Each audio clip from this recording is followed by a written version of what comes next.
She told me on a Tuesday night, quietly, almost casually, while the lamp beside our bed hummed like it already knew the truth. "There's something I need to tell you," she whispered. A tremor, a hesitation, the kind people get right before they detonate their own life. I remember the way her eyes kept shifting, never landing on mine, never steady. She sat at the edge of the mattress, fingers twisting the hem of her shirt, as if the fabric might shield her from what she was about to confess. "I came into the marriage with debt," she said. "From before, from my first wedding." Silence. Heavy. Slow. A room filled with something rank and rotting. "How much?" I asked. Her voice cracked like a cheap facade. 50,000. Not 50,000, not a rough estimate. $50,000 of someone else's ghosts dragged into my home and dropped at my feet. I felt something shift inside me, a quiet misalignment, like a door closing in a long, unlit hallway. And then she said the sentence that dug straight into the bone. I thought you'd pay it off. As a wedding gift. A wedding gift. A debt she hid? A lie she carried into our vows? I didn't speak, not then, not for several minutes. I just studied her, how her shoulders curled inward, how her tears stayed too close to the surface, how her breathing sped up when she realized I wasn't reacting the way she expected. She wanted outrage. She wanted chaos. She wanted the kind of storm that would distract from the truth. But the storm was inside me, silent, controlled, and already taking shape. She kept talking, her voice trembling through half-truths and rehearsed apologies. I listened without interrupting, without blinking, without giving her the emotional foothold she was desperate for. "Please don't be angry," she whispered. "I was scared you'd judge me." Judge her? No. Assess her? Absolutely. Because this wasn't just a hidden debt, it was strategy, a quiet manipulation wrapped in tear-stained paper. Her first marriage had collapsed under the weight of financial lies. She told me that on our second date, proudly claiming she'd learned from it. She framed herself as the victim of someone else's recklessness. What she didn't mention was that she had been the one reckless all along. I replayed moments I had dismissed. The sudden urgency to speed up the wedding. The honeymoon arguments about shared responsibility. The way she'd avoided every conversation about finances with a sweet smile and a quick distraction. All of it clicked into place with a cold, clean snap. I didn't react, didn't raise my voice, didn't touch the panic rising in her eyes. Inside, my emotions moved like tectonic plates, slow, grinding, inevitable. She thought she'd hooked me. She thought marriage was a trap she could spring with a signature. But marriages built on deception come with loopholes, legal ones, sharp ones. And as I watched her cry into her hands, I began quietly tracing the outline of my next move.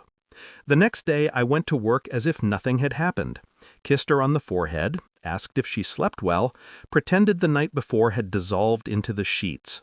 She relaxed, just enough. I spent my lunch break reading state annulment laws instead of eating. Hidden debt, fraud, misrepresentation of financial obligation. The language was dry but beautiful, a lifeline woven into legal text. Over the next week, I studied her behavior the way I'd study the blueprint of a collapsing building, quietly, carefully, watching where the fractures began to spread. She avoided eye contact. She hovered nervously. She kept checking her phone, as if waiting for the universe to bail her out. I gathered documents, bank statements, loan records tied to her maiden name, the details of her first divorce settlement.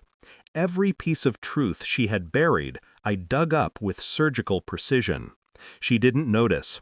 She was too busy crying into her friend's shoulders, crafting a narrative where she was the fragile victim and I was the cold, unfeeling husband. If only she knew how cold I could truly be. The envelope arrived on a Friday morning. Official, heavy, final. I placed it on the kitchen table, Open it, I said. She hesitated, then tore it open, her fingers trembling like she already sensed the edge of the blade. Her eyes scanned the first page. Annulment. On the grounds of financial fraud.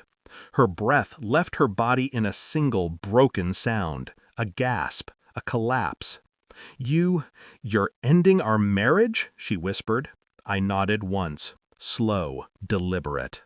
"You lied," I said, "and you expected me to fix your past." Tears flooded her eyes, but I saw something else flicker beneath them. Fear. Real, sharp fear. "But we can work through this," she pleaded. "People make mistakes. I needed help." I leaned back in my chair, calm as winter. "Return to sender," I said. 3 words. That was all, and they gutted her. I didn't yell, I didn't shame her, I didn't ask why. I simply placed the signed annulment papers beside her shaking hands. "You walked into this marriage with someone else's weight," I said, "and you tried to strap it to my back," she sobbed, reaching for me like a drowning person grabbing the surface of the water. "Please, don't leave me like this." But she'd left me long before, back when she chose deception over trust. I gathered my keys, my wallet, my jacket. "I'm not leaving," I said softly. "I'm returning everything you brought." Her face crumpled. Her world folded. The truth pressed down on her like gravity. Twice divorced, still in debt. No more lies to hide behind. I walked out of the house without looking back. The air felt colder, cleaner, like someone had finally opened a window in a suffocating room. People say betrayal burns. They're wrong. It freezes. It preserves every detail with perfect clarity. I didn't feel relief, not pride, not anger, just certainty. She built her future on borrowed promises. I simply returned them to their rightful owner. The last line she ever heard from me still echoes in my mind. Quiet, precise, and final. I don't pay for lies.